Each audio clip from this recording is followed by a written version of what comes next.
नमस्कार, आप देख रहे हैं इंडिया न्यूज। आपके साथ मैं हूं शुभ्रा सुमन। देश का सवाल में आज बात होगी छात्रों के भविष्य के सवाल पर, लेकिन सबसे पहले शुरुआत एक बड़ी खबर के साथ करते हैं। 12वीं की परीक्षा रद्द होने पर सीबीएसई ने बयान जारी किया है। उसने कहा है, हम 12वीं के छात्रों के लिए नए नियम बना रहे हैं, प्रक्रिया पूरी होने पर लोगों को बता दिया जाएगा। ये कहा है सीबीएसई ने। छात्र छात्राओं को कुछ इंतजार करना पड़ेगा। ये बयान सीबीएसई की तरफ से जारी किया गया है। बच्चों, अभिभावकों को घबराने की जरूरत नहीं है। सीबीएसई ने ये भरोसा दिया है, कुछ इंतजार करना पड़ेगा, लेकिन हम पूरी तैयारी कर रहे हैं। बच्चों, अभिभावकों को घबराने की जरूरत नहीं है। सीबीएसई की 12वीं की बोर्ड परीक्षा का इंतजार कर रहे छात्रों के राहत की खबर है। सीबीएसई की 12वीं की बोर्ड परीक्षाओं को रद्द कर दिया गया है। पीएम मोदी ने एक लंबी बैठक के बाद यह फैसला किया और बोर्ड परीक्षाओं को रद्द कर दिया। सरकार के इस फैसले के बाद करीब 14 लाख छात्र छात्राओं को राहत मिली है, लेकिन अब इस फैसले के बाद कई सवाल भी खड़े हो रहे हैं। सवाल यह है कि 12वीं की बोर्ड परीक्षा के रिजल्ट कब, कैसे आएंगे, सरकार इस पर क्या फैसला करती है, आखिर कॉम्पिटिटिव एग्जाम देने वाले छात्रों के भविष्य का क्या होगा। जिन छात्र छात्राओं को ऐसे कॉलेज में एडमिशन लेना है जहां दाखिला मेरिट के आधार पर होता है, उनका दाखिला कैसे होगा। जो छात्र विदेश पढ़ने के लिए जाना चाहते हैं वो क्या करेंगे। साथ ही जो छात्र अपने रिजल्ट से असंतुष्ट होंगे, सरकार उनके लिए क्या फैसला करेगी। ये कुछ ऐसे सवाल हैं जिन्हें 12वीं में पढ़ने वाला हर बच्चा और उनके माता पिता जानना चाहते हैं। सीबीएसई परीक्षा रद्द करने के बाद राज्यों ने बोर्ड परीक्षा पर फैसले के लिए लगातार माथापच्ची शुरू की। मध्य प्रदेश, गुजरात और उत्तराखंड की बोर्ड परीक्षाओं को आज रद्द कर दिया गया है। देखिए, महाराष्ट्र ने 10वीं की परीक्षा न लेने का निर्णय लिया था। कोर्ट ने उसमें अलग तरीके से फैसला किया है। हम कोर्ट के सामने बातें रख रहे हैं। प्रधानमंत्री जी ने सीबीएसई बोर्ड के 12वीं की परीक्षा रद्द करने का निर्णय लिया है।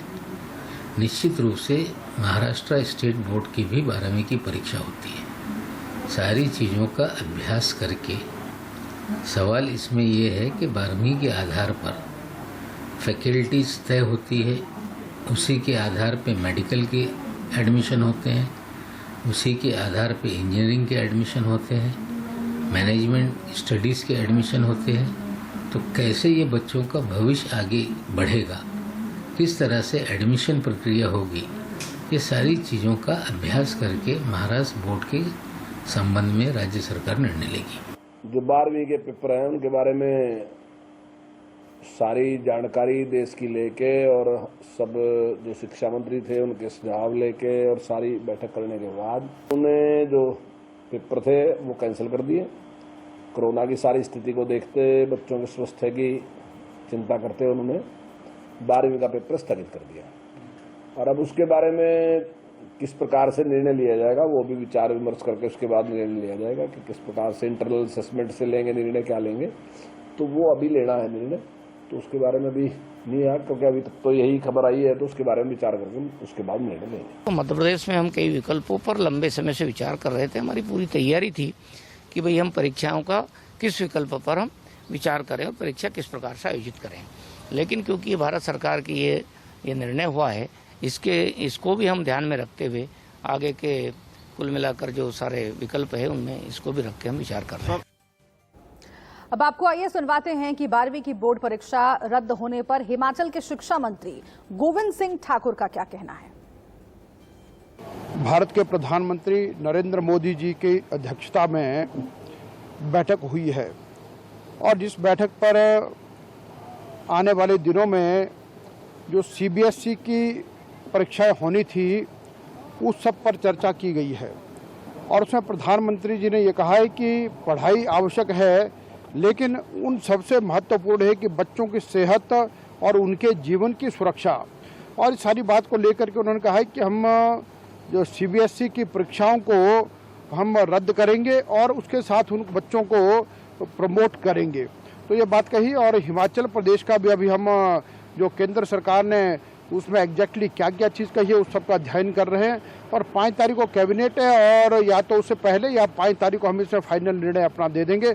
लेकिन उसमें हमारा भी मुख्य रूप से इस पर जोर रहेगा जिन बातों पर प्रधानमंत्री जी ने और भारत सरकार के ग्रुप ऑफ मिनिस्टर्स ने जो डिस्कशन किया है और जिसमें अधिकतर अभिभावकों के सुझाव भी आए, तो उस दृष्टि से हम जो है उससे पहले निर्णय करेंगे। तो कई राज्यों की तरफ से फैसला किया गया है 12वीं बोर्ड की परीक्षाओं को रद्द करने का। उसमें से एक राज्य मध्य प्रदेश भी है। मध्य प्रदेश में आखिर छात्र क्या सोच रहे हैं, वहां पर अभिभावक क्या सोच रहे हैं, शिक्षा व्यवस्था किस तरीके से आगे बढ़ेगी, शिक्षा मंत्रालय की क्या योजना है, इन सब पर बात करने के लिए हमारे साथ खास मेहमान जुड़े हुए हैं। इंदर सिंह परमार जुड़ गए हैं हमारे साथ, स्कूल शिक्षा मंत्री मध्य प्रदेश। आपका बहुत बहुत स्वागत है इंदर सिंह परमार जी इंडिया न्यूज पर। सबसे पहले मैं आपसे यही जानना चाहती हूं कि इस वक्त दो सबसे बड़ी चिंताएं इस देश में है जिस पर लगातार चर्चा हो रही है और शिक्षाविदों के साथ साथ छात्र, उनके अभिभावक अपनी राय दे रहे हैं। एक तो छात्रों के भविष्य की चिंता है जो बहुत महत्वपूर्ण है, और दूसरी छात्रों के सेहत की चिंता है जो उससे भी ज्यादा इस वक्त महत्वपूर्ण मानी जा रही है। दोनों में संतुलन बैठाना बहुत जरूरी है। ऐसे में अगर ये फैसला किया गया है कि मध्य प्रदेश में 12वीं बोर्ड की परीक्षाएं फिलहाल रद्द कर दी जाएंगी, तो क्या आपको लगता है कि इन दोनों चिंताओं में संतुलन बिठाने में सरकार कामयाब रहेगी?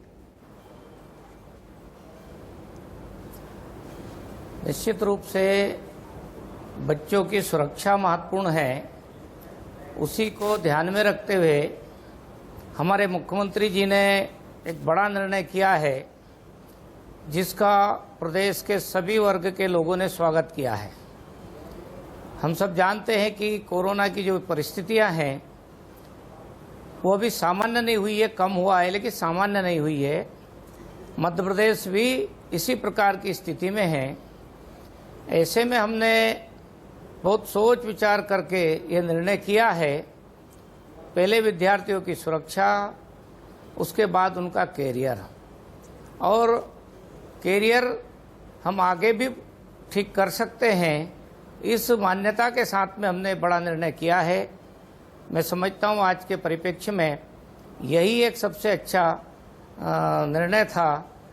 जहाँ तक रहा संतुलन का सवाल, तो निश्चित रूप से हम उनके कैरियर में और सुरक्षा दोनों चीज़ों में संतुलन बैठाने का काम करेंगे। एक अच्छे विकल्प के तौर पे उनका वैज्ञानिक पद्धति से मूल्यांकन करके और रिजल्ट तैयार करेंगे। जी, मूल्यांकन पद्धति की बात छिड़ी है तो इसी को लेकर मैं और आपसे समझना चाहती हूँ कि आखिर मध्य प्रदेश सरकार की क्या योजना है इसे लेकर, क्योंकि दिल्ली के शिक्षा मंत्री मनीष सिसोदिया ने यह कहा कि 3 साल में छात्रों का जो प्रदर्शन रहा है उसके आधार पर मार्किंग की जाए और वैसे ही रिजल्ट दिए जाएं। आप लोगों ने किस तरह के विकल्पों पर विचार किया है मूल्यांकन पद्धति को लेकर, ताकि छात्रों में इसे लेकर असंतोष ना हो? हमने मोटे तौर पर अभी, क्योंकि सारा निर्णय हमारे जो शिक्षा मंत्रियों का समूह बनाया मंत्रियों का, उसको सब करना है, लेकिन मोटे तौर पे जो कुछ सुझाव आए हैं उनको हम सम्मिलित करेंगे। बड़े पैमाने पर जो हमारे पास सुझाव आए हैं वो सुझाव है 10वीं, 11वीं और 12वीं का वेटेज तय करना और उसके आधार पर परिणाम घोषित करना, और उस पर हम काम कर रहे हैं। साथ में और भी कुछ विकल्प है जिन पर समग्र रूप से हमारे बोर्ड के और शिक्षा विभाग के अधिकारी बैठ करके सारी तैयारी कर रहे हैं। हम एक बार शिक्षा मंत्रियों के समूह के साथ सब बैठ करके व्यापक रूप से उसको, क्योंकि केवल 12वीं का ही विषय नहीं है, अन्य विषय भी हमारे इस समूह को निर्णय करना है।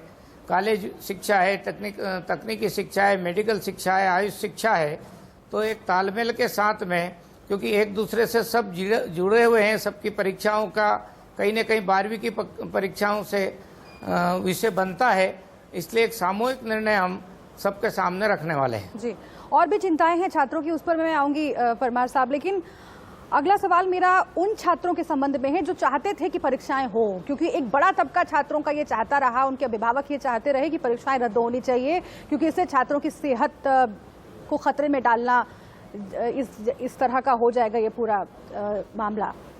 लेकिन वो छात्र जो चाहते थे कि परीक्षा हो, उन्हें आप क्या कहना चाहेंगे? जो ये नहीं चाहते, वो पढ़ने में अच्छे हैं, तेज हैं, वो नहीं चाहते कि एवरेज मार्किंग की वजह से उनका रिजल्ट प्रभावित हो, वो उससे बेहतर कर सकते थे। निश्चित रूप से मध्य प्रदेश में ज्यादा छात्र चाहते थे परीक्षा होना चाहिए, बहुत कम विद्यार्थी ऐसे थे जो चाहते थे कि परीक्षा नहीं हो, लेकिन जो विद्यार्थी ये चाहते थे कि परीक्षा होना चाहिए वो बड़ा समूह है। निश्चित रूप से उनकी भावनाओं को हम समझते थे, लेकिन उनके साथ साथ उनके अभिभावक ये भी कहते थे कि अनिश्चितता भी समाप्त होना चाहिए। और दोनों चीज़ों को हमने एक साथ मिलाकर देखा है, इसलिए हम अनिश्चितता का वातावरण जो छात्रों में और अभिभावकों में था उसको हमने समाप्त किया है। साथ ही हम अच्छे वैज्ञानिक पद्धति से उनका मूल्यांकन करेंगे ताकि उनको ये नहीं लगे कि हमारे साथ अन्याय हुआ है। उसके बाद भी यदि किसी को लगता है छात्र को कि भाई मुझे ज़्यादा अंक आ सकते हैं, तो हम उसको विकल्प के रूप में भी विचार कर रहे हैं कि आगे उसके लिए जब कोरोना समाप्त होगा तब वो अपना मूल्यांकन परीक्षा पद्धति से भी उसका करा सकता है। ठीक है, मैं और बात करने के लिए आपके पास आऊंगी। परमार जी, आप रहिएगा हमारे साथ। इस बीच कुछ और मेहमान हमारे साथ जुड़ गए हैं जो कि शिक्षा क्षेत्र की अच्छी जानकारी रखते हैं, अपने क्षेत्र के एक्सपर्ट हैं। हमारे साथ आनंद कुमार जुड़े हुए हैं, संस्थापक सुपर 30। खासतौर से बिहार के लोग आनंद कुमार जी का नाम बखूबी जानते हैं और उन्होंने अच्छा खासा योगदान दिया है इस क्षेत्र में। इसके साथ ही हमारे साथ मीना कौल जुड़ी हुई हैं, डायरेक्टर हैं हेरिटेज स्कूल की। आपका बहुत स्वागत है। संयम भारद्वाज जुड़ गए हैं हमारे साथ, एग्जाम कंट्रोलर CBSE। आपका भी बहुत स्वागत है। आप तीनों के पास मैं एक एक करके आऊंगी, लेकिन शुरुआत में आनंद कुमार जी आपके साथ करना चाहती हूँ। इससे पहले कि मैं उन स्टूडेंट्स की बात करूं जो कॉम्पिटिटिव एग्जाम्स देना चाहते हैं, आखिर वो आगे प्रिपरेशन कैसे करेंगे, उन पर क्या प्रभाव पड़ेगा, उससे पहले जो बेसिक सवाल है कि इन दोनों चिंताओं के बीच में सामंजस्य बिठाना बहुत जरूरी है। छात्रों के सेहत की चिंता और उनके भविष्य की चिंता। ये जो फैसला किया गया है CBSE की तरफ से, केंद्र सरकार के मार्फत, और बाकी राज्य सरकारें जो फैसला कर रही हैं 12वीं की परीक्षाओं को रद्द करने का, आपको लगता है कि ये एक जरिया हो सकता है? संतुलन आखिर कैसे बिठाया जाए? नहीं, संतुलन बैठाने की तो बात ही नहीं, बात तो थी कि जान बचाने की बात थी। अभी जो संकट का दौर आया है, मैं बहुत दुख के साथ कह रहा हूँ कि मेरा 2016 बैच का सुपर 30 का स्टूडेंट का निधन हो गया और वो यंग था, अभी लास्ट ईयर IIT दिल्ली से पास आउट हुआ था, उसकी ये स्थिति। तो बहुत खतरनाक माहौल बन गया था। ऐसी स्थिति में अगर ये निर्णय लिया गया है कि नहीं परीक्षा नहीं हो तो बहुत अच्छी बात है। जहां तक छात्रों का बात है तो उन्हें धैर्य बनाने की जरूरत है। सरकार अच्छे फॉर्मूले के साथ आ रही है और बहुत सारे छात्र डरे हुए कि अरे कैसे हो पाएगा, पता नहीं मेरा भविष्य क्या होगा। तो अगर आप इंजीनियरिंग पढ़ना चाहते हैं तो उसके लिए JEE मेन टेस्ट है, IIT में जाना चाहते हैं तो एडवांस है, मेडिकल के लिए नीट है और क्लैट है वकालत पढ़ने के लिए। तो हर एक जगह तो इंट्रेंस टेस्ट है। तो इंट्रेंस टेस्ट के आधार पर आपकी प्रतिभा पर भूल जमेगी नहीं। आप दिखा सकते हैं अगर आप में प्रतिभा है कि आप अच्छा कर सकते हैं, इसलिए आपके साथ कभी भी इनजस्टिस नहीं होगा। और सरकार जो मूल्यांकन की पद्धति बना रही है वो बहुत सोच समझ के बनाने जा रही है, बहुत लोगों से राय ले रही है। तो जो मूल्यांकन की पद्धति होगी उसके आधार पर जो आपके पास आएंगे वो भी संतोषजनक होंगे। उससे आप ठीक है। आनंद कुमार जी, आप रहिएगा हमारे साथ। स्टूडेंट्स भी कई हमारे साथ जुड़ गए हैं, कुछ 12वीं के स्टूडेंट्स हैं, कुछ 10वीं के स्टूडेंट्स हैं। हम एक एक करके उनके पास जाएंगे, लेकिन संयम भारद्वाज जी, मैं चाहती हूँ आप भी इस पर थोड़ा बात करें कि छात्रों के भविष्य को लेकर जो बार बार ये चिंता जताई जा रही थी कि चूंकि ये आधार है, 12वीं की परीक्षाएं आधार होती हैं, इसके बाद ही कॉम्पिटिटिव एग्जाम्स छात्र देते हैं, करियर अपना चुनते हैं, इसीलिए परीक्षाओं का रद्द होना और जैसे 1-1.5 साल में लगातार परीक्षा और पढ़ाई बाधित हुई है, आखिर कैसे इसका सोल्यूशन निकाला जाए आगे ताकि उस नुकसान की भरपाई हो सके?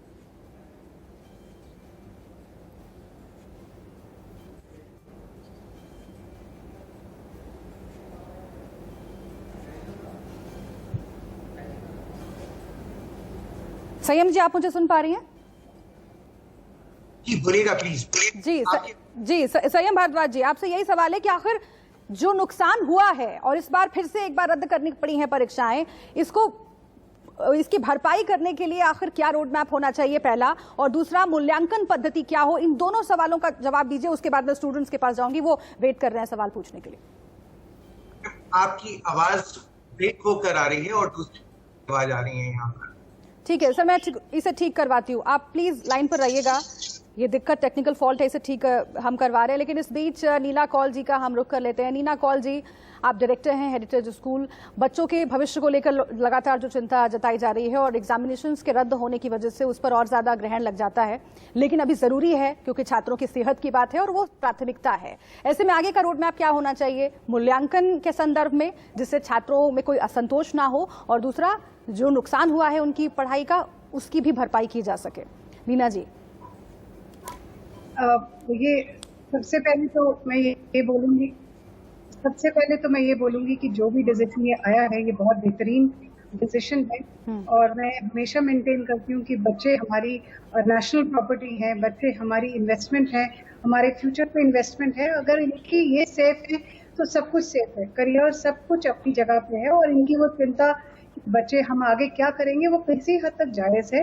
बट मुझे लगता है कि हर प्रॉब्लम का कोई ना कोई सोल्यूशन निकलता है। इस वक्त हमारे लिए सबसे बड़ी इम्पोर्टेंट जो जरूरत है वो है बच्चों की सेफ्टी। सो हमारे लिए ये डिसीजन काफी वेलकमिंग डिसीजन है, और मेरी काफी बच्चों पेरेंट्स से बात होती है तो काफी बच्चे हैं जो खुश हैं।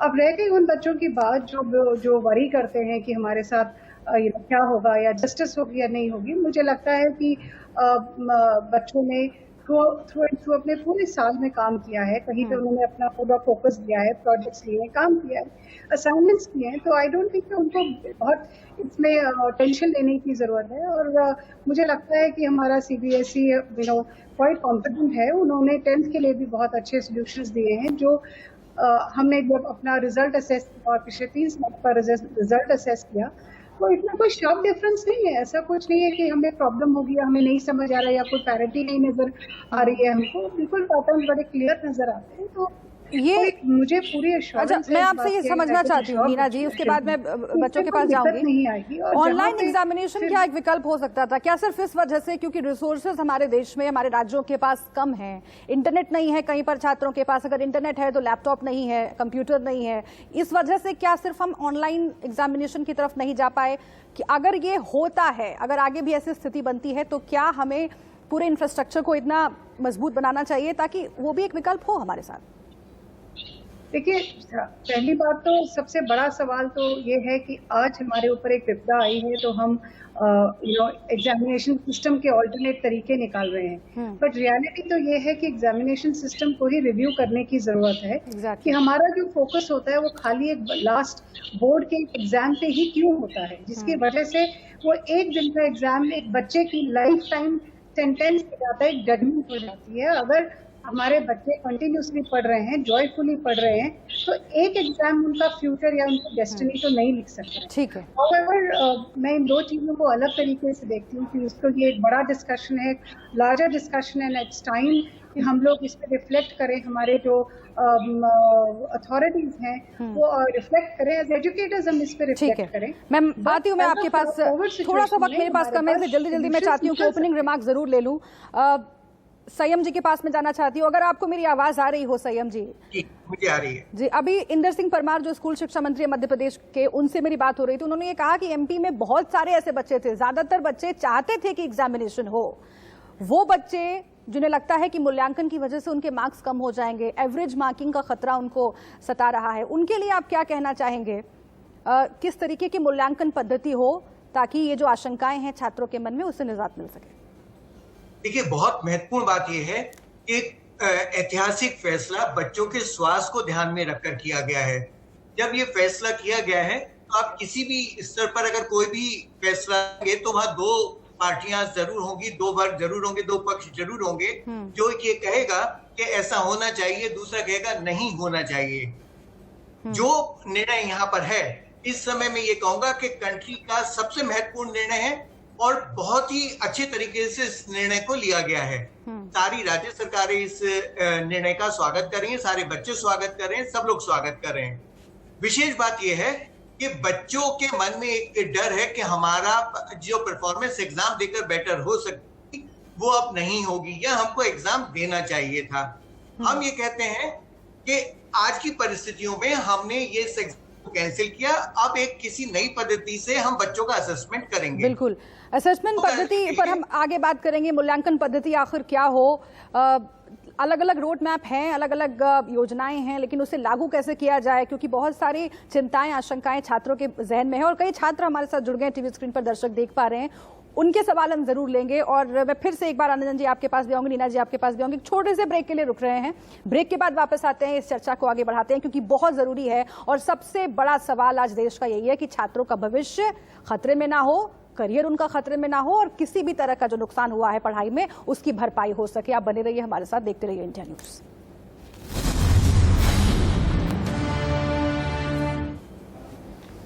भगोड़े मेहुल चौकसी के मामले में एक बड़ी खबर आ रही है। सुनवाई लगातार जारी है। डोमिनिका की कोर्ट में सुनवाई हो रही है। वीडियो कॉन्फ्रेंसिंग के जरिए चौकसी को पेश होना है। 4 भारतीय अधिकारी कोर्ट में मौजूद हैं। सीबीआई ईडी की टीम डोमिनिका में मौजूद है।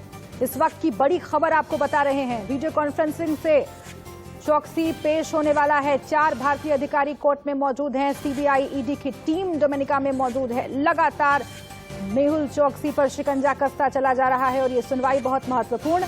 भगोड़ा मेहुल चौकसी, जिसकी तलाश लंबे वक्त से भारतीय एजेंसियों को डोमिनिका की कोर्ट में सुनवाई हो रही है। 4 भारतीय अधिकारी कोर्ट में मौजूद हैं। सीबीआई ईडी की टीम डोमिनिका में मौजूद है और इस सुनवाई में क्या निकलकर सामने आता है ये बहुत महत्वपूर्ण है। इन सब के बीच मेहुल चौकसी की गतिविधियों पर लगातार नजर बनी हुई है। कई ऐसे किरदारों का नाम सामने आ रहा है जो रहस्यमयी किरदार हैं। धीरे धीरे करके पर्दा जैसे उठ रहा है। काले कारनामे मेहुल चौकसी के सामने आते चले जा रहे हैं। मेहुल चौकसी की गर्लफ्रेंड का नाम लगातार सामने आ रहा है। इस बीच एक बड़ी खबर आ रही है। मेहुल चौकसी की पत्नी प्रीति चौकसी ने बयान दिया है। बड़ा बयान प्रीति चौकसी का। मेरे पति को टॉर्चर किया गया, ये प्रीति चौकसी ने कहा है। वापसी चाहते हैं तो फिर शारीरिक मानसिक प्रताड़ना क्यों? मेरे पति से बदसलूकी की गई है, ये आरोप प्रीति चौकसी ने लगाया है। चौकसी के साथ ही महिला पर पत्नी का बयान आया है। उन्होंने कहा है कि महिला मेरे पति को जानती थी, महिला के नाम पर गलत तस्वीर दिखाई जा रही है, ये कहा है प्रीति चौकसी ने। मेरे पति को स्वास्थ्य संबंधी कई दिक्कतें हैं। मेरे पति एंटीगुआ के नागरिक हैं, ये प्रीति चौकसी ने कहा। प्रीति चौकसी ने ये तमाम बातें कही हैं। मैं मेहुल की एंटीगुआ में सुरक्षित वापसी चाहती हूँ, ये कहा है प्रीति चौकसी ने। तो इस वक्त की बड़ी खबर आपको बता रहे हैं। ये बयान मेहुल चौकसी की पत्नी प्रीति चौकसी का, और इससे इस पूरे केस में नया मोड़ भी आ सकता है, क्योंकि प्रीति चौकसी ने साफ साफ इनकार किया है।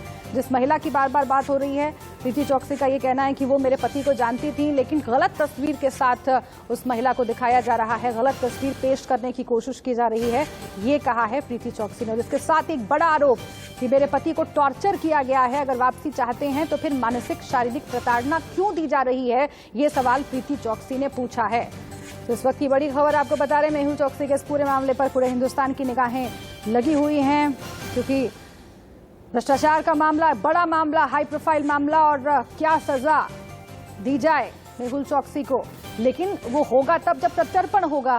प्रत्यर्पण से पहले ये जो पूरी प्रक्रिया है वो बहुत ही पेचीदा है और इसमें एक एक करके जो खुलासे हो रहे हैं मेहुल चौकसी को लेकर, वो हम आपके सामने रख रहे हैं। खासतौर से जो मेहुल चौकसी की पत्नी ने कहा है।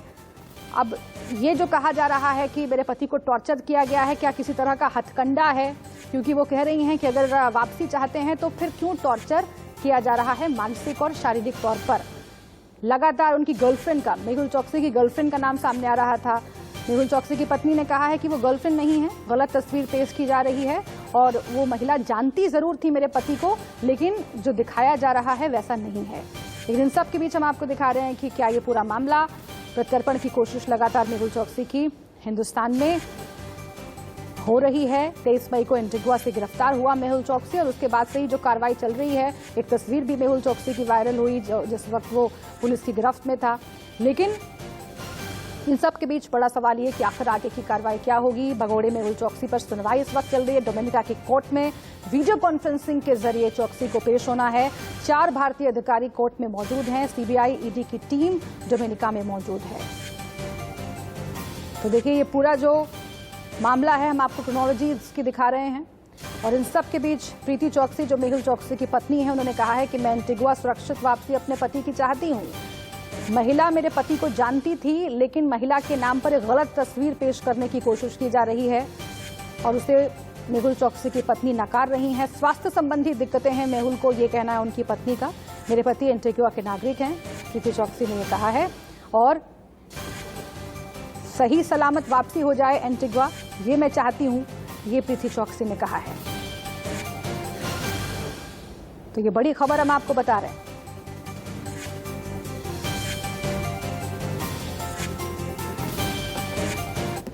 तो इस पूरे मामले पर आगे जो भी अपडेट होगा हम आप तक जरूर पहुंचाएंगे, लेकिन फिर से एक बार उसी मसले पर लौटते हैं जो सबसे बड़ा मामला इस वक्त पूरे देश में है और सबसे बड़ा सवाल है छात्रों के भविष्य से जुड़ा हुआ, उनकी परीक्षाओं से जुड़ा हुआ, खास तौर से 12वीं की बोर्ड परीक्षाओं से जुड़ा हुआ। सीबीएसई ने पहले फैसला किया परीक्षाओं को रद्द करने का और अब एक एक करके तमाम राज्य भी ऐसा फैसला कर रहे हैं। कुछ खास मेहमान हमारे साथ जुड़े हुए हैं, हम फिर से एक बार उनका रुख कर लेते हैं और इसके साथ ही कुछ स्टूडेंट्स भी हमारे साथ जुड़े हुए हैं। धीरे धीरे करके उनके सवाल भी हम लेना चाहेंगे, लेकिन आनंद कुमार जी, अगर आप मुझे सुन रहे हैं, इस हिस्से की शुरुआत में आपसे करना चाहती हूं। मूल्यांकन की पद्धति क्या हो और उन बच्चों के लिए आप क्या संदेश देना चाहेंगे जो कॉम्पिटिटिव एग्जाम्स की तैयारी कर रहे हैं? पहले आपने थोड़ी सी बात की थी, मैं चाहती हूँ उसको आप विस्तार से बताएं कि कॉम्पिटिटिव एग्जाम्स जहां पर अगर छात्र किसी ऐसे कॉलेज में एडमिशन लेना चाहते हैं, मेरिट के माध्यम से एडमिशन होता है, वहां पूरी प्रक्रिया क्या हो ताकि छात्रों का भविष्य किसी तरीके से प्रभावित ना हो। जो छात्र विदेश में पढ़ना चाहते हैं उनकी भी अपनी आशंकाएं हैं, इन सब पर बात करें।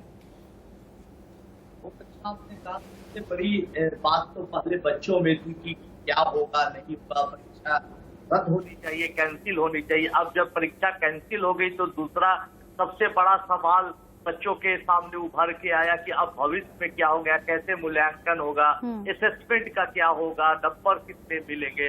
तो मैंने जो सुझाव दिया है लोगों को वो बताना चाहूंगा कि जो बच्चों का 10th में मार्क्स आया है, जो 11th में मार्क्स आया है और साथ साथ ईमानदारी के साथ उस बच्चे के क्लास टीचर का रिपोर्ट, ये बच्चा 10th से लेके 11th और फिर 11th से लेके 12th तक में कैसा परफॉर्मेंस किया, इसके आधार पर एक सिस्टम तैयार किया जाए, एक पैटर्न बनाया जाए, उसी के आधार पर मूल्यांकन। दूसरा हमारा सलाह ये था कि आज से 7-8 साल पहले जब IIT सब स्टेट बोर्ड को एक करके, एक नॉर्मलाइजेशन करके एक फार्मूला बनाना चाहती थी तो बहुत दिक्कत हो रही थी। ऐसी स्थिति में उन्होंने इंडियन स्टैटिस्टिकल इंस्टीट्यूट की मदद ली थी और इस मदद से फार्मूला बनाया गया था। तो सरकार को भी चाहिए कि इंडियन स्टैटिस्टिकल इंस्टीट्यूट जैसे संस्थानों से मदद ले। अब बच्चों की बारी है तो बच्चों को मैं यही कहना चाहूंगा कि आप घबराएं नहीं। सुपर 30 में ऐसे निर्धन परिवार के बच्चे आए हैं जिनके पास कुछ भी नहीं था। कई बार 10th की परीक्षा वो नहीं दे पाते थे, 12th की परीक्षा नहीं दे पाते थे, गरीबी थी, धनाभाव था, लेकिन बच्चे हिम्मत नहीं हारते थे, पढ़ाई जारी रखते थे, कठिन परिस्थितियों में भी संघर्ष जारी रखते थे और IIT क्वालिफाई किया और देश विदेश से अच्छे अच्छे जगहों पर पहुंचा। तो मेरे कहने का मतलब है बच्चों, इस बार तो इतनी बड़ी महामारी है, इतना बड़ा पैंडेमिक है, सब लोग प्रभावित हुए, तो आप धैर्य बनाए रखिए। बिल्कुल, मैं समझती हूँ कि न सिर्फ जो इंडिया न्यूज पे जुड़े हुए बच्चे हैं वो और इंडिया न्यूज के तमाम दर्शक, उनमें जो बच्चे भी हैं, उनके अभिभावक भी हैं, वो सुन रहे हैं जो आनंद कुमार समझाने की कोशिश कर रहे हैं। पैनिक की जरूरत नहीं है, आगे रास्ता निकलेगा। लेकिन फिलहाल सबसे जो बड़ी चिंता है वो छात्रों के सेहत की है। कुछ स्टूडेंट्स हमारे साथ जुड़ गए, मैं चाहती हूँ उनका भी सवाल ले लूँ। विक्रमजीत हमारे साथ रहे हैं, श्रुति, अमन, साक्षी हमारे साथ जुड़ी हुई हैं, वैभव हमारे साथ हैं। मैं वैभव सबसे पहले चाहती हूँ कि आप सवाल पूछें अपना, उसके बाद एक एक करके मैं और भी छात्रों के पास आऊंगी। वैभव जैन, क्या सवाल है आपका? Ma'am, I would like to ask कि जैसे कि हमारे एग्जाम अभी कैंसिल हो चुके हैं, तो ये बताइए पहले कि आप कौन से क्लास के स्टूडेंट हैं, 10वीं या 12वीं के, उसके बाद अपना सवाल। Student of 12th G from Devi public school state Vihar ji. Ma'am, जैसे कि अभी हमारे बोर्ड कैंसिल हो चुके हैं, तो हमारा जो मार्किंग स्कीम्स और जो भी एग्जाम का क्राइटेरिया मार्किंग, हम किन बेसिस पे जो हमें मार्क्स अलॉट करे जाएंगे? क्योंकि मैम, एक एवरेज बच्चे की प्री बोर्ड से प्रिपरेशन अलग होती है और बोर्ड्स के टाइम प्रिपरेशन अलग होती है, तो वही मेरा क्वेश्चन है कि मार्क्स कैसे अलॉट किए जाएंगे? संयम भारद्वाज जी, आपको इसका जवाब देना चाहिए कि मार्क्स कैसे अलॉट किए जाएंगे, आखिर मूल्यांकन पद्धति कैसे होगी, क्या होगी? देखिए, यहाँ पर बहुत महत्वपूर्ण बात यह है कि बिना परीक्षाओं के हमको मूल्यांकन करना है। हमारा लगातार प्रयास ये होगा कि जो मूल्यांकन पद्धति हम निर्धारित करें वो मूल्यांकन पद्धति ऐसी हो कि उससे जो मूल्यांकन हुआ है वो, और यदि परीक्षाएं होती और तब बच्चे का मूल्यांकन होकर जो रिजल्ट निकलता वो, ये लगभग समकक्ष होने चाहिए, बराबर होने चाहिए। इसके लिए मैं सारे छात्रों को ये निवेदन करना चाहूंगा, विश्वास दिलाना चाहूंगा कि वो लोग इस चिंता को बिल्कुल छोड़ दें, अपने भविष्य की और चीजों की चिंता करें। इसके लिए हम लोग बैठे और एक ऐसी लेकिन संयम जी, इस तरह की प्रॉब्लम्स आएंगी कि अगर मार्किंग कर दी गई, मान लीजिए 3 साल के जो परफॉर्मेंस है उसके आधार पर, फिर कुछ छात्रों को लगेगा कि नहीं, मैं तो इससे बेहतर कर सकता था, अगर परीक्षा होती तो मेरे ज्यादा मार्क्स आते, या फिर मैंने 3 सालों में और बेहतर परफॉर्म किया है, कम नंबर दे दिए गए, फिर उसको कैसे एड्रेस किया जाएगा? इसकी पूरी पद्धति क्या होगी, क्या होनी चाहिए? संयम जी, देखिए, हम अभी पहले बता चुके हैं, अगर कोई सेटिस्फाइड नहीं होगा तो उसके लिए हम अलग परीक्षा का आयोजन करेंगे और बहुत जल्दी कोशिश करेंगे कि जैसी स्थिति सामान्य हो हम परीक्षा का आयोजन करें। पिछली बार भी हम लोगों ने किया था, लोग बच्चे बैठे भी थे और कुछ बच्चों ने अपने को इम्प्रूव भी किया था। कुछ परेशानी हो सकती है, लेकिन मैं फिर भी आपको विश्वास दिलाना चाहूंगा कि कक्षा 10 का जो हम देख रहे हैं, जिस तरीके से सारा का सारा मूल्यांकन होकर हमारे पास आ रहा है, वो पीछे के रिकॉर्ड के साथ, बाकी सब रिकॉर्ड के साथ मैच कर रहा है। तो जो भी हम पद्धति डिसाइड करेंगे, क्योंकि 12th क्लास बहुत अहम क्लास है। ये आपने अहम बात कही कि हमारे पास 10वीं का अनुभव है, उसी के आधार पर आगे मूल्यांकन पद्धति 12वीं में भी लागू की जाए, ताकि किसी तरह की आशंका छात्रों के जहन में ना हो। श्रुति, आप सवाल पूछिए, किस क्लास में पढ़ती हैं आप? Yes, ma'am. I am in 12th class. And I want to ask that कि हमारे मार्क्स किस बेसिस पे लगाए जाएंगे, और जैसे हमने आगे जो हमने जेई का एग्जाम दिया है, तो रिजल्ट कब तक आएगा, हमें एडमिशन लेना है आगे। ठीक है, एक और सवाल मैं ले लेती हूँ। अमन बत्रा जुड़े हुए हैं। अमन, आप कौन सी क्लास के स्टूडेंट हैं और सवाल क्या है? मैं क्लास 12 का स्टूडेंट हूँ। मेरा सवाल ये है कि जैसे कि हमारे परीक्षाएं नहीं हो रही है, तो अगर हम जैसे हमारा कोई मेरिट बेस्ड एडमिशन होता है किसी भी डीयू, जैसे डीयू दिल्ली यूनिवर्सिटी में होता है, तो क्या दिल्ली यूनिवर्सिटी हमारे जो सीबीएसई का रिजल्ट आएगा उसको कंसिडर करेगी, या फिर उनका भी एक नया एंट्रेंस टेस्ट आएगा? अगर एंट्रेंस टेस्ट आता है तो क्या वो हमारे लिए एक डिसएडवांटेज नहीं होगी? क्योंकि जिन लोगों को डॉक्टर बनना है, इंजीनियर बनना है, वो उन लोगों को पहले से पता है कि उन लोगों को एंट्रेंस एग्जाम देना है, वो काफी सालों से इस एंट्रेंस टेस्ट की तैयारी कर रहे हैं। लेकिन जब हम हमारी बात करते हैं, अगर हमें डीयू में एडमिशन लेना है, तो अगर हमें सिर्फ 2 महीने पहले पता लगेगा कि हमारा एंट्रेंस एग्जाम है, तो हमारे लिए डिसएडवांटेज नहीं होगी? ठीक, आनंद जी, दोनों छात्रों को सुना आपने। ये कोई तय नहीं किया गया है कि कैसे मूल्यांकन होगा, कैसे मार्किंग होगा, इसलिए सच ये है कि अभी आप ये न सोच के आपको जीवन में आगे क्या करना है इस पर विचार करें। और जहां तक बात रही कि अभी तमाम परीक्षाएं, क्लैट देखिए, जेई मेन देखिए, जेई एडवांस देखिए, नीट देखिए, बहुत सारे ऐसे ऑर्गेनाइजेशन है, लगभग सब जो भी अच्छे ऑर्गेनाइजेशन है उनका सिलेक्शन बच्चों का करने का मापदंड होता है इंटरेस्ट टेस्ट। तो इंटरेस्ट टेस्ट अभी अनाउंस नहीं हुआ है। सरकार भी चाहेगी, लोग भी चाहेंगे कि वैक्सीनेशन तेजी से हो, स्थितियां धीरे धीरे सुधरे, ताकि 2-4 महीने में जब स्थिति नॉर्मल हो तो इंटरेस्ट टेस्ट लिया जाए। और जो बच्चे को ये पैटर्न बनाया जाएगा, एक फार्मूला तैयार किया जाएगा, इस फार्मूले से, मार्किंग वाले फार्मूले से संतुष्टि नहीं होगी, उसको दोबारा परीक्षा देने की सुविधा दी जाए जब चीजें नॉर्मल हो, सामान्य हो, ताकि उस बच्चे के दिल में ये बात न रहे कि काश मुझे मौका मिलता। इसलिए अगर जो फार्मूले से खुश होंगे उनको तो ठीक है, जो नहीं खुश होंगे उनको दोबारा मौका दिया जाएगा, ऐसा सरकार को फार्मूला बना। ठीक है, 2 छात्रों के हम और सवाल ले लेते हैं, उसके बाद नीना जी मैं आपके पास आऊंगी। विक्रमजीत हमारे साथ है। विक्रमजीत, आपका सवाल क्या है?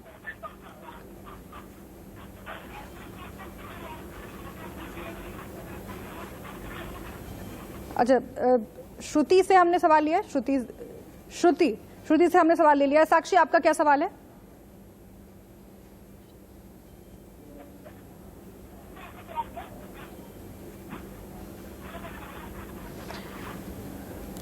साक्षी, माइक आपको अनम्यूट करना होगा। सर, स्टैंडर्ड मैं सर से ये क्वेश्चन पूछना चाहती हूँ, जो हमारा रिजल्ट है वो कब से आता है, ताकि है तो हम अपने जो कॉलेज के एग्जाम स्टार्ट कर दें। अगर हम अपने ट्वेल्थ की जो रिजल्ट आएगा उसे सेटिस्फाइड नहीं होंगे तो हम अपने ट्वेल्थ का जो एग्जाम होने एग्जाम को हम अपनी प्रिपरेशन करें। और मैं ये भी कहना चाहूँगी तो 10th के बेस पर अगर हम एक मार्क्स वो दिए जाते हैं हो सकता है किसी ने 10th क्लास के बाद आपकी आवाज में थोड़ा सा ब्रेकेजेस समझ अगर आया होगा दीना जी आपको तो आप जवाब जरूर दीजिएगा, लेकिन उत्सव का भी सवाल हम ले लेते हैं। उत्सव आप सवाल पूछिए। सर जैसे आप बात कर रहे हैं कि जो बच्चे सेटिस्फाइड नहीं होंगे आप लोग उनके लिए एक अलग से एग्जाम लेंगे, तो कॉलेजेस का जो करिकुलम है वो ऑलरेडी आगे बढ़ चुका होगा, काफी बच्चे एडमिशन ले चुके होंगे, तो आप उन बच्चों के लिए जो सेटिस्फाइड नहीं है जो अलग से एग्जाम देंगे उनके लिए आप क्या कॉलेजेस में सीट्स रिजर्व रखेंगे या फिर उनके लिए आप कैसे प्रावधान लाएंगे जिनसे उनको कॉलेजेस में एडमिशन मिल सके और सीट्स मिल सके? ठीक है, नीना जी जवाब दीजिए आप इसका। मुझे क्या आप मुझे नाम नहीं पता स्टूडेंट का, मैं उनकी बात पूरी तरह से नहीं सुन पाई, बट जो लास्ट क्वेश्चन है आई थिंक ये जो आप सवाल पूछ रहे हैं बहुत it's too early to ask these questions, तो थोड़ा समय दीजिए बिकॉज यूनिवर्सिटी सब लेवल पे ये सारे डिस्कशंस हो रहे हैं और अलग अलग तरीके से यूनिवर्सिटी अभी डिस्कशन हो रहे, वक्त मेरे पास चूंकि बहुत कम है। संयम जी अगर आप इस पर अपनी बात थोड़ी रख सकें, बहुत शॉर्ट में अगर आप बात रख सकें। संयम भारद्वाज जी, परफॉर्मेंस जब वे 12th की नहीं देखते हैं वो 11th की देखते हैं, 10th की देखते हैं, लॉन्ग टर्म परफॉर्मेंस देते हैं। इंडिया के भी कुछ कॉलेजेस ऐसे हैं जो बच्चों की कंटिन्यूस परफॉर्मेंस देखते हैं ग्रेड 10 से, कुछ कॉलेजेस हैं जो मेरिट पे हैं, कुछ कोर्सेज हैं जो एंट्रेंस टेस्ट के ऊपर आते हैं, तो थोड़ा सा इसका आपको थोड़ा सा शांति रख के और थोड़ा इसमें वक्त देना चाहिए ताकि एक सही तरीके का फॉर्मूला निकल सके जो सभी बच्चों को जस्टिफाई करे। ठीक है, एंड जैसे संयम जी ने भी बोला आप लोगों के पास अपॉर्चुनिटी होगी तैयारी करने की और उसको अपेयर करने की अगर आपको। ठीक है, और कुल मिलाकर ये है कि छात्रों को चिंता करने की जरूरत नहीं है, अभी जो सेहत है छात्रों की वो प्राथमिकता है, इसीलिए बहुत अच्छा फैसला लिया गया है। इस पर मुझे इस पैनल में भी कम से कम एक मत दिख रहा है। आगे मूल्यांकन की बात हो या फिर जो परीक्षाओं का नुकसान हुआ है उसकी भरपाई करने की बात हो, रोड मैप बनाया जा रहा है, हर विकल्प पर विचार केंद्र सरकार भी और राज्य सरकारें भी कर रही है, जल्दी कोई फैसला लिया जाएगा। बहुत शुक्रिया आनंद जी आपका, नीना जी आपका भी शुक्रिया, हमारे साथ संयम जी जुड़े हुए थे उनका भी बहुत शुक्रिया, छात्र हमारे साथ जुड़े हुए थे, स्टूडेंट्स आपका भी बहुत बहुत शुक्रिया हमारे साथ जुड़ने के लिए। एक छोटे से ब्रेक के लिए हम यहाँ पर रुकते हैं, तमाम अहम खबरें जारी हैं इंडिया न्यूज पर, आप बने रहिए हमारे साथ।